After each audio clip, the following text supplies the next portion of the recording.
Hi students, I come back with final chapter 6, role of government in the market economy for managerial economics course. So in this chapter we will see the role played by government in the market economy. So let us start with discussion. So please discuss with your partner or your family about what government should do or what functions the government should perform in our economy to make the market stable. You have to write the list of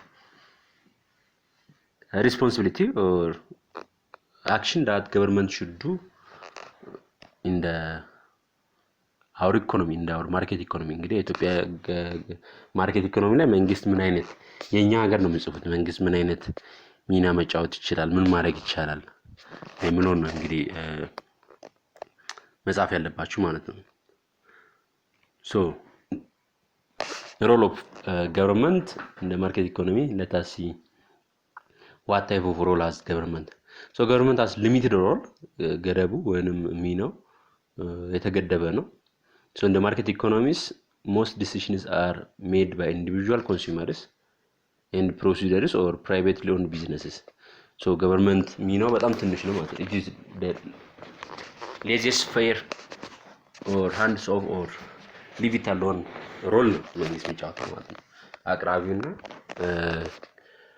ፈላጊው ወይንም ገበያው ወይንም ቢዝነሱ ነው የሚወስነው። አቅራቢውና ሸማቹ ናቸው አብዛኛው ገበያው የሚወስኑት ወይንም ገበያው ፍላጎትና ገበያው ያለው አቅርቦት የሚወስነው መንግስት ብዙ አይነት ሚና የለው ማለት ነው። ይሄን ነው so ምን ይመስላል እስቲ ያናነው ነው so government provide a legal system to make and enforce laws and to protect private property rights. It provide public goods that individuals or private businesses would not provide. ግልድ ምንድነው የሚያደርገው ሌጋል ሲስተምን የህግ ደንቦችን ህጎችን አዋጆችን በስራ ላይ ያውላል። የግለሰቦችን የፈጠራ መብት የንብረት መብት የባለቤትነት መብት ለማስከበር ህጎችን ያወጣል። የግል ቢዝነሶች ማቅረብ ማይችሏቸውን ፐብሊክ ጉድስ ያቀርባል ማለት ነው። In the correct market failures such as external cost and external benefit, የማርኬት ፌሊየር ወይንም የማርኬት ውድቀት ካለ ይቆጣጠራል። maintain competition by regulating competition, ፉክክር የገበያ ላይ ፉክክር ወይንም ውድድር ነው የገበያ ውድድር የሸማቾች ውድድር ይቆጣጠራል ማለት ነው። It is redistribute income by taxing those with large income and helping those in need. ያው ይሄ ግልጽ ነው። ታክስ ወይንም ቀረጥ ይጥላል። ቀረጥ መጣሉ ምንድነው ከሚያገኙት ላይ ደግሞ ለማያገኙት ለማድረግ ነው ባጭሩ በዚህ ይሄ ፕሪንሲፕል መስላችሁ ሰርቶ ከሚያተርፉ ግብር ወስዶ ሌላውን ደግሞ የህዝብ አገልግሎትን ለማመቻቸት ጤና ጣቢያ ከፍሎ ለመጠቀም የማይችሉ መንግስት ሆስፒታሎችን በርካሽ ትራንስፖርቶችን ለማዘጋጀት ነው እንግዲህ የሚሰራው ማለት ነው። Stabilize the economy by reducing unemployment and inflation and promoting economic growth. ኢኮኖሚው እንዲረጋጋ ያደርጋል። ስራ አጥነትን በመቀነስ ዋጋ ግሽበትን በመቀነስ ኢኮኖሚ እንዲረጋጋ ያደርጋል ማለት ነው። So public goods ብንላቸው ምንድናቸው ምን ያካትታሉ? So most goods and services produced in the market economies are private goods and services. Public goods ለምንጠራቸው the consumer purchase these goods consume the goods like in the Elsa Koro is a private good. National defense an example of public good ለምሳሌ ብሔራዊ ደህንነት መንገድ መብራት እነዚህ መንግስት የሚያቀርባቸው public goods and services ተብለው ይጠራሉ። Public goods differ from private goods because they have these characteristics. እነዚህ ባህሪያቶች ስላሉ ከፕራይቬት ጉድስ ይለያሉ። ምንድናቸው ባህሪያቶቹ? አንደኛው shared consumption. When one person consumes a public good, it does not prevent others from consuming the good. ይሄ አንዱ ነው። private good ግን when one consumes the private good ሌላው ኮንሱም ሊያደርግ ይችላል because ጨርሶ መውሰድ ይችላል ነው። non exclusion, once a public good is produced it's difficult or impossible to exclude others from consuming the goods even if they did not pay for it አንዴ ፐብሊክ ጉድ ኮንሱም ከተደረገ ሌሎቹ ባይከፍሉም እንደጠቀሙን ማድረግ ያስችላል ነው መንገድ ከተሰራ በኋላ ለምሳሌ ግልጽ ነው መንገድ እንዲሰራ ግብር ተሰብስቦ ከሌሎች ተሰብስቦ ሊሰራበታል ግን ያልከፈለው ሊጠቀምበት ይችላል ማለት ነው ኦኬ ኢትስ ዩር ተርን እናንተ ተራ ነው እስቲ ራሳችሁ ሞክሩ ደግሞ Can you think other examples of public goods ምንድናቸው ተጨማሪ እዚህ ጋር የተወሰነ አስቀምጬላችኋለሁ ፖሊስ ፋየር ዲፓርትመንት ስትሪት ላይትስ መንገድ መብራቶች ላይት ሃውስስ መብራት ቤቶች መብራት ያለዎች እነኚህ ፐብሊክ ጉዶች ናቸው እናንተም ተጨማሪ እስቲ ፐብሊክ ጉድስ ምንድናቸው የሚለው የተወሰነ ደቂቃ ወስዳችሁ ዲስከስ አድርጉ አንድ 15 ደቂቃ ሰጥቻችኋለሁ ኦኬ we come back እንግዲህ ተመልሰናል ከጥያቄው public goods because people can consume public goods without paying for them they are called the pre-rider problem so private business do not have incentive to produce enough public goods that's why public goods consume ተደርጎ ሌላው ስለማይከፍል መንግስትም ተጨማሪ ይጠይቃሉ ማለት ነው therefore the government often provides them through tax revenues if people want them ምን ያደርጋል ማለት ነው ስለ በቀረጥ መልክ እነሱን መስጠት ይጀምራል ማለት ነው so externalities market price usually reflect the cost produced the market prices usually reflect the costs producers pay to produce good and the benefits consumers receive from the good so a kind of market failure occurs when market price fail to reflect all the cost and all benefits involved ይሄ ነው ማርኬት ቬልዩ ብንጠራው ማርኬት ፕራይስ ብንጠራው ገበያ ላይ ያ ማርኬት የተመረተበትን ዋጋ ኮንሱመሮቹ ለመቀበል ከእቃው የሚገኘው ጥቅም ልክና ለእቃው የሚከፈለው ዋጋ መሆን አለበት ያ ሳይሆን ሲቀር ግን ማርኬት ፌለር ብለን እንጠራለን ነው so this kind of market failure is known as externality problem ይባላል so externality exists when of the cost or benefits associated with the production or consumption of product spill over to third parties who do not produce or pay to consume the product that's externality ተብሎ ይጠራል there are two types of externality positive externalities are benefits enjoyed by someone who does not produce or pay to consume the product positive externality ብለን አንዱ ባለመክፈል ወይንም ያንን ሳያመርት ግን ከዛ ምርት ተጠቃሚ የሚሆንበት ነው so an example of positive externality is elementary education because society as a whole benefits when others can read and write so the government provides free public education to encourage everyone to be educated that is the part of positive externality so positive externalities often call for government subsidies and government provisions okay so it's your turn you have to list or discuss some of positive externalities like የተሰሩት እዚህ ያስቀምጫለሁ immunization landscaping or home maintenance research development education are some of the positive externalities so it's your turn to list some of positive externalities I will give you 15 minutes 15 ደቂቃ ሰጥቷችኋል እስቲ ሞክሩ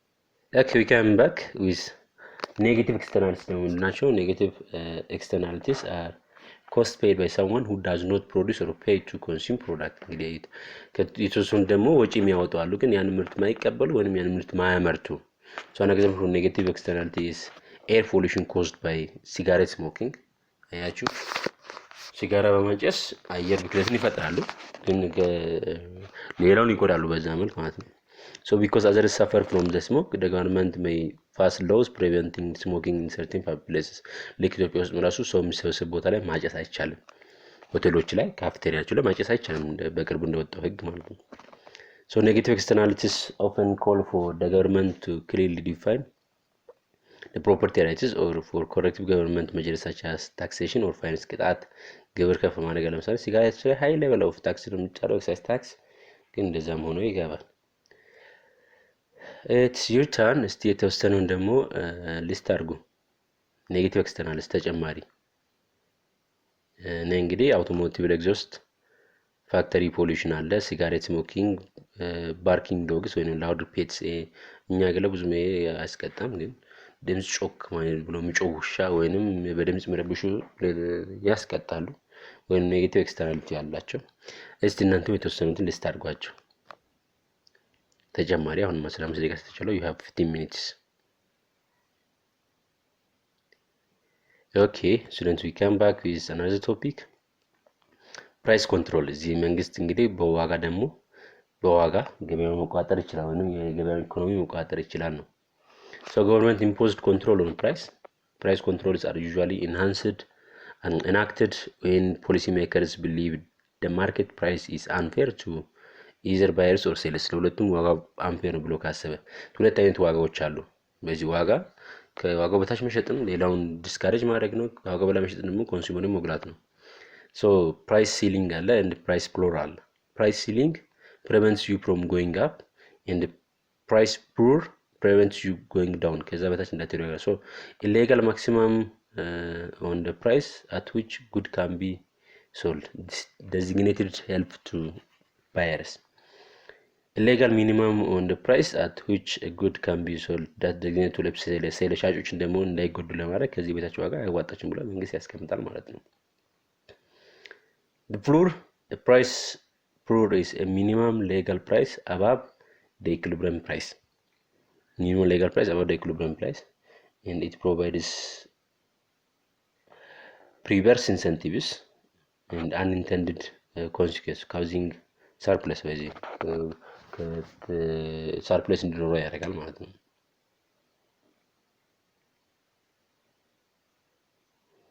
Example, market is a price floor. You can see it. The graph አይታችሁ ከሆነ price floor that is binding price of ice cream cone አለ quantity of ice cream cone አለ equilibrium ብለን የምንጠራው እቺ ፖይንት ናት equilibrium where quantity እና price እኩል የሚሆኑበት ነው ከዚህ ከequilibrium በላይ ያለው ፖይንት ደግሞ ምን ተብሎ ይጠራል surplus ነው supply is greater than demand then will be in surplus so እቺ ደግሞ price floor ናት ከዲማንድ በላይ ለማግኘት የሚቀርብበት ዋጋ ነው 3 ብር የነበረው 4 እንዲሆን ማድረግ ማለት ነው ስለዚህ 3 ብር የነበረው 4 ሲሆን የሚመጣ ነው እንግዲህ ፍሎር ብለን የምንጠራው ceiling a price ceiling is a maximum legal price below the equilibrium price so it provides perverse incentive which is unintended consequence causing a shortage እንዲፈጠር ያደርጋል ማለት ነው you can see here is the equilibrium price ወደ ሁለት ወርዷል price ceiling እዚህ ጋር አለ which will be create shortage because supply is less than demand supply ከዲማንድ እያነሰ ሲመጣ shortage ይኖራል ማለት ነው ስለዚህ ጋር 75 quantity supplied quantity demand ደግሞ ስንት ነው 125 ነው ስለዚህ ከተፈለገው በታች እየቀረበ ስለሆነ ሾርቴጅ እንዲፈጠር ያደርጋል because of ዋጋ በመቀነሱ አቅራቢ ይቀንሳሉ so in the summary floors and ceilings the price ceiling prevents the price from moving up to natural equilibrium a price ceiling will inevitably cause a shortage example a rate control or legal imposed limit on price of gasoline ይሄ እንግዲህ ሾርቴጅ እንዲፈጠር ያደርጋል የትኛ ሀገር ማይታችሁ ከሆነ ቤንዚን ወይም ነዳጅ ላይ ዋጋ መንግስት ያወጣል ከዚህ ዋጋ በታች መሸጥ ከዚህ ዋጋ በላይ መሸጥ አይቻልም ብሎ ዋጋ ያስቀምጣል ያ ምን ክሬት ያደርጋል ሾርቴጅ ክሬት ያደርጋል ማለት ነው because ሰዎች መሸጥ የሚፈልጉት 25 ብር መሸጥ ይፈልጋሉ 1 ሊትር መንግስት ግን 1 ሊትር ቤንዚን 21 ብር ይሸጥ ብሎ ዋጋ ሲያስቀምጥ አቅራቢዎች ደግሞ በዛ መልኩ እየቀነሰ ወይንም አቅርቦቱ በዛ መልኩ እየቀነሰ ይሄዳል price floor prevents the price from moving down to natural equilibrium so price floor will inevitably cause surplus እንዲፈጠር ያደርጋል example the minimum wage and agricultural price supports የግብርና ዋጋ ድጋፍ ሲደረግ ማለት ነው ስለዚህ በዛ ጊዜ አቅራቢ ነፍ ይሆናል ዋጋው ገበያ ላይ እንዲቀንስ ይደረጋል ወይንም ከዚህ በታች እንዳይሸጥ ብሎ መንግስት ዋጋ በታች ያስቀምጥ ከዚህ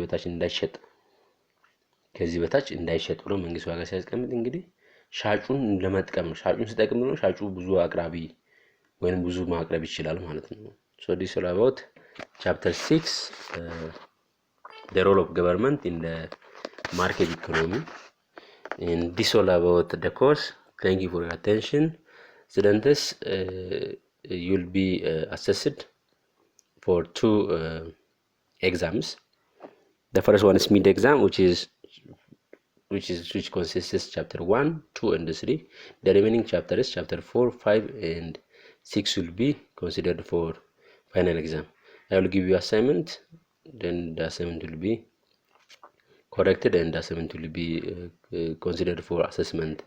Thank you for the time, all you have. Thank you for all things that we had been together in the first lecture sessions. አመሰግናለሁ። እንግዲህ መድኃኒዓለም ፈጣሪያችንን በሽታ ኮሮና ቫይረስ ወይም ኮቪድ-19 ከሀገራችን ካጠፋልን በሰላም እንገናኛለን። እስከዛ ደህና ቆዩ። አመሰግናለሁ።